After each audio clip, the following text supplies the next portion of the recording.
আসসালামু আলাইকুম রহমতুল্লাহি বারাকাতুহু। সুপ্রিয় দর্শক মণ্ডলী, আশা করি আল্লাহ রাব্বিল আলামিনের অশেষ মেহেরবানি এবং তার দয়ায় আপনারা সকলেই ভালো আছেন। রমজান মাসের ফজিলত ও ইবাদত। রমজান আরবি বৎসরের অষ্টম মাস। এই মাসে ফজিলতের সহিত বৎসরের অন্য কোনো মাসের তুলনা হয় না। ইহার ফজিলত অনেক বেশি। ইহাকে আল্লাহ তাআলা খাস ফজিলত দান করেছে। এই মাসের যে কোনো ইবাদতের সব ও অন্যান্য মাসের ইবাদত অপেক্ষা 70 গুণ বেশি। আল্লাহ তাআলা এই মাসে উম্মতে মুহাম্মদী সাল্লাল্লাহু আলাইহি ওয়াসাল্লামের প্রতি 30টি রোজা ফরজ করেছেন। কোরআন মাজিদে ইরশাদ হয়েছে, যার অর্থ, হে ঈমানদারগণ, তোমাদের উপর রমজান মাসের রোজা ফরজ করা হয়েছে, যেরূপ তোমাদের পূর্ববর্তীদের ফরজ করা হয়েছিল, যেন তোমরা আল্লাহকে ভয় করো। রমজান মাসের প্রতিদিন রোজা আদায়কারীদের দুইটি করে ফরজ আদায় হয়। একটি ফরজ রোজা এবং অন্যটি রোজার নিয়তে।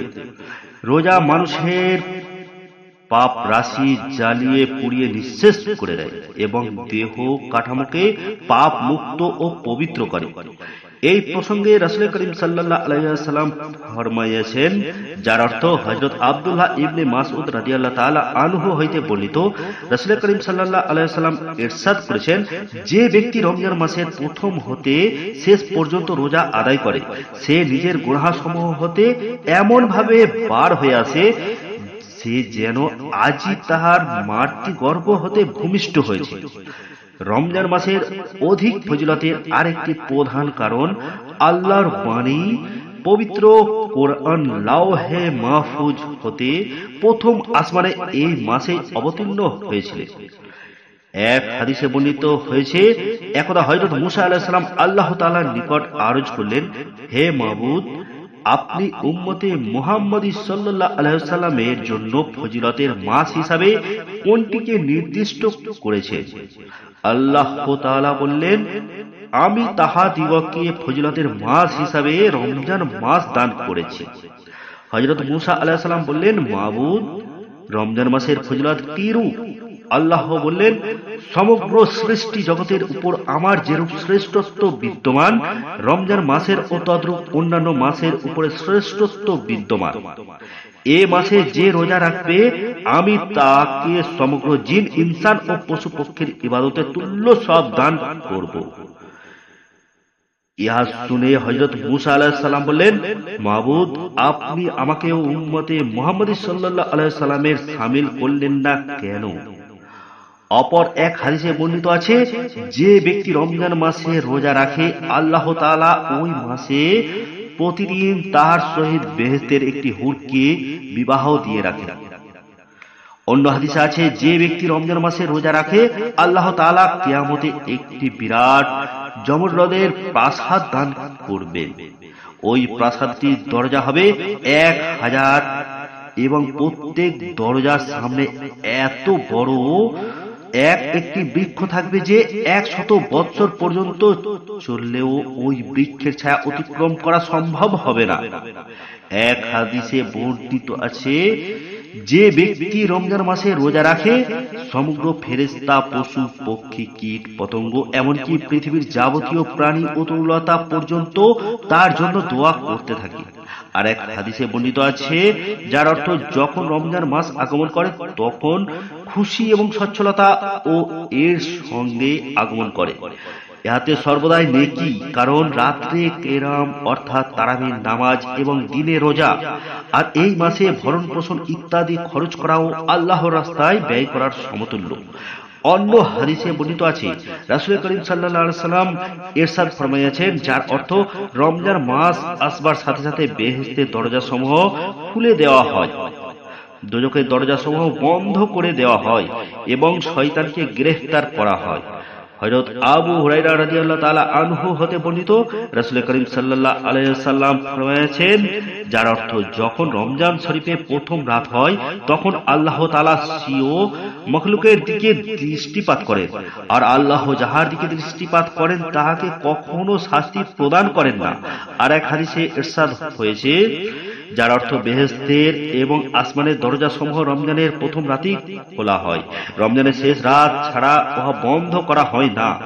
হযরত আব্দুল্লাহ ইবনে আব্বাস রাদিয়াল্লাহু তাআলা আনহু হতে বর্ণিত আছে, যখন রমজান মাস আগমন করে তখন বেহেশতকে নূতন বৎসরের জন্য সজ্জিত করা হয়। যখন রমজানের প্রথম রাত আসে তখন আরশে মুআল্লার নিচে স্নিগ্ধ হাওয়া প্রবাহিত হয়, তাহাতে বেহেশতি বৃক্ষের সুন্দর ফুল পত্রগুলি আনন্দোল্লিত হতে থাকে। যখন উহা আনন্দোলিত হতে থাকে তখন দেখতে অতিশয় সুন্দর মনে হয় এবং উহার মর্মর ধ্বনি এত শ্রুতি মধুর যে ওইরূপ ধ্বনি কাহারও কর্ণ কোনদিন শুনে নাই। অতঃপর হুরদিগকে সজ্জিত করা হয়। তারা বেহেশতে একটি উচ্চ স্থানে দাঁড়িয়ে আওয়াজ করে বলতে থাকে, হে প্রভু, তুমি আমাদের সঙ্গে প্রতিশ্রুতি ওয়াদা পূরণ করো।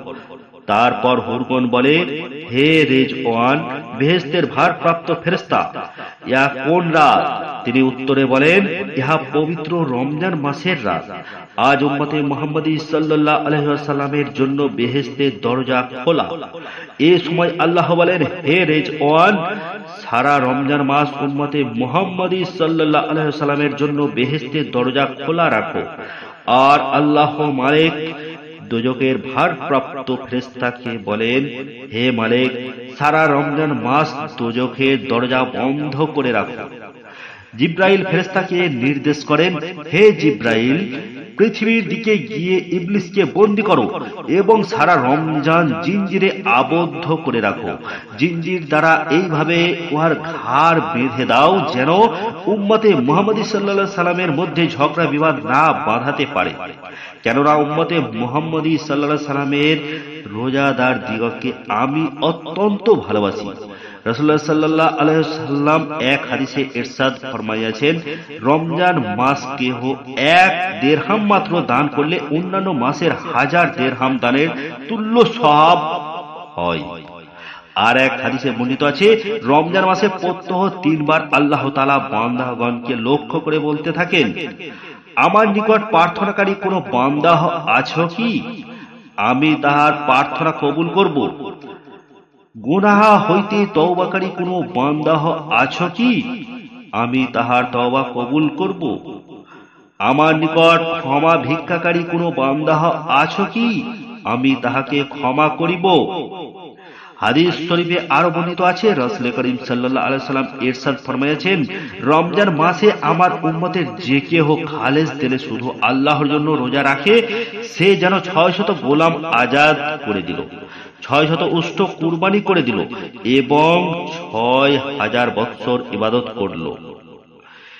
এক হাদিসে বর্ণিত আছে, রমজান শরীফে জুম্মার দিন যে নফল ইবাদত করে এবং কোরআন শরীফ তেলাওয়াত করে, সে 1000 বৎসরাধিক কালের ইবাদত হতেও অধিক সওয়াব লাভ করে। রাসূল করিম সাল্লাল্লাহু আলাইহি ওয়াসাল্লাম বলেন, আল্লাহ তাআলা রমজান মাসের রোজার ফজিলত সম্বন্ধে ইরশাদ ফরমাইয়াছেন, যার অর্থ রোজা আমার জন্য এবং আমি উহার পুরস্কার দান করিব।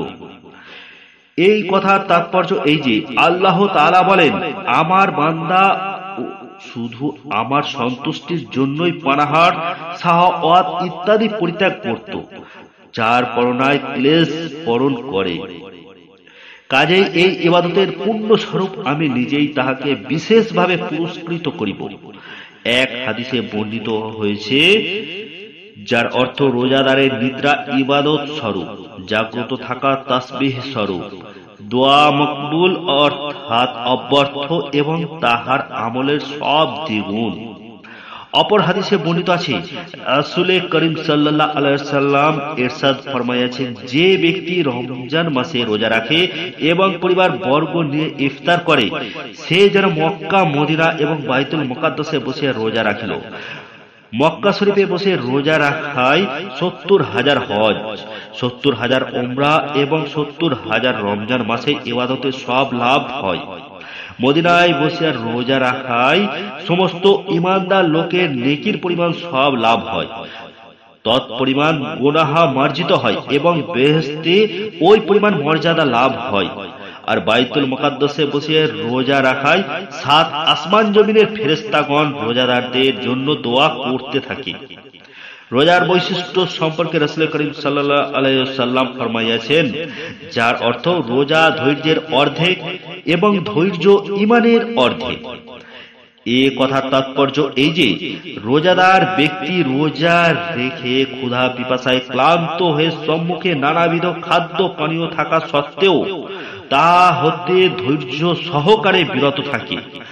আর রোজাদারের হৃদয়ে আল্লাহর হুকুমের প্রতি অগাধ বিশ্বাস ও মহব্বত থাকার কারণেই সে এরূপ ধৈর্য ধারণ করতে পারে।